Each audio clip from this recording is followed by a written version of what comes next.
Assalamualaikum warahmatullahi wabarakatuh. Selamat pagi anak-anak. Apa kabarnya hari ini? Ya, hari ini sebelum belajar kita absen dulu ya.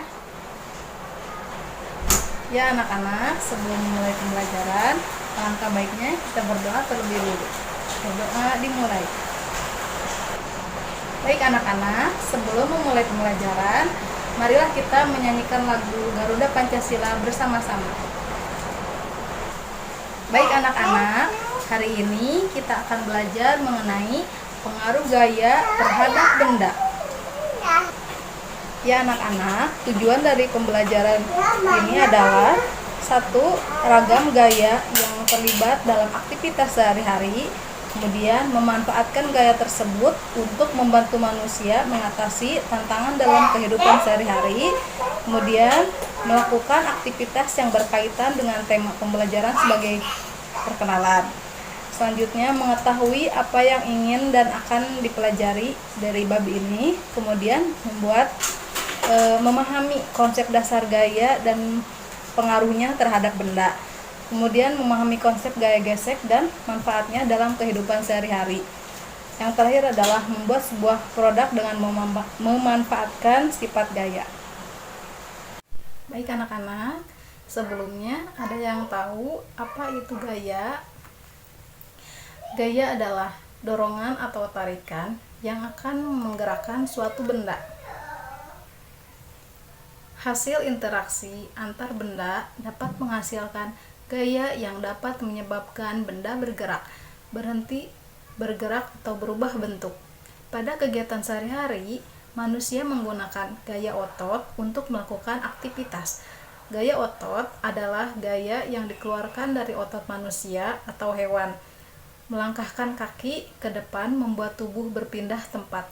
Saat makan, kita menggunakan gaya otot di rahang untuk mengunyah makanan agar menjadi lebih halus dan dapat kita telan. Pemanfaatan gaya otot yang dilakukan oleh hewan bisa kita temukan salah satunya pada kendaraan delman, di mana otot kuda digunakan untuk menarik kereta roda agar dapat bergerak maju. Gaya gesek muncul karena dua benda yang saling bersentuhan. Saat benda didorong atau ditarik, akan ada gesekan antara permukaan benda dan permukaan lantai. Besar atau kecilnya gaya gesek dipengaruhi oleh satu, posisi lintasan datar atau menurun. Kemudian luas permukaan benda yang bersentuhan, bentuknya bulat atau kotak. Kemudian permukaan lintasannya apakah itu rata, bergelombang, kasar, halus atau licin. Kemudian berat sebuah benda. Semakin berat suatu benda, gaya geseknya juga akan semakin besar.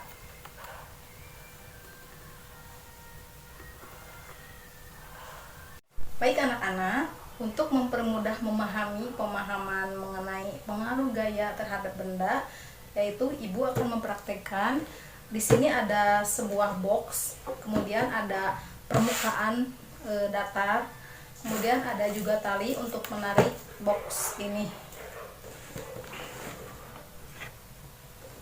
Ibu akan mempraktikkan benda gesek, yaitu ditarik ataupun didorong. Pada permukaan datar, benda didorong ataupun ditarik akan terasa mudah. Lain halnya apabila benda didorong atau ditarik pada permukaan yang kasar akan terasa sulit. Kemudian ibu akan melakukan tarikan pada sebuah benda pada permukaan yang miring. Kemudian ketika didorong, benda pada permukaan miring cukup berat, cukup terasa berat.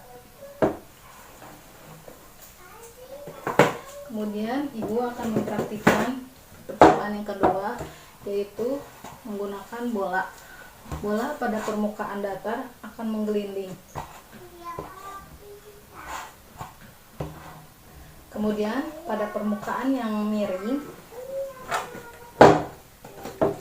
benda akan menggelinding lebih cepat karena posisi dari permukaan tersebut membuat cepat menggelinding.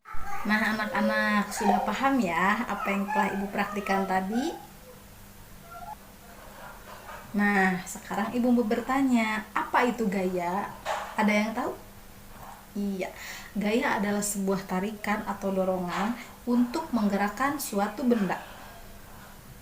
Nah, sekarang coba sebutkan kegiatan apa saja yang memakai gaya. Ayo, siapa? Ada yang tahu? Angkat tangannya. Iya, ya. Bisa dengan membuka atau menutup pintu, kemudian bersepeda, mencabut rumput, dan kegiatan yang lainnya. Nah, tadi Ibu sudah mempraktikkan ya mengenai sifat gaya gesek. Ada yang tahu apa yang mempengaruhi benda bergerak? Benda dipengaruhi oleh besar gaya yang diberikan, bentuk permukaan, luas permukaan, serta berat benda itu sendiri. Kemudian, apa perbedaan permukaan yang kasar dan permukaan yang licin? Pada permukaan yang kasar akan memberikan gaya gesek yang lebih besar sehingga mengakibatkan benda tersebut melaju menjadi lambat. Sebaliknya, apabila permukaannya licin, maka gaya geseknya akan kecil sehingga mengakibatkan benda tersebut melaju lebih cepat. Paham ya apa yang sudah Ibu sampaikan tadi? Untuk pelajaran hari ini Ibu cukupkan sekian ya anak-anak. Wabillahi taufiq wal hidayah. Wassalamualaikum warahmatullahi wabarakatuh.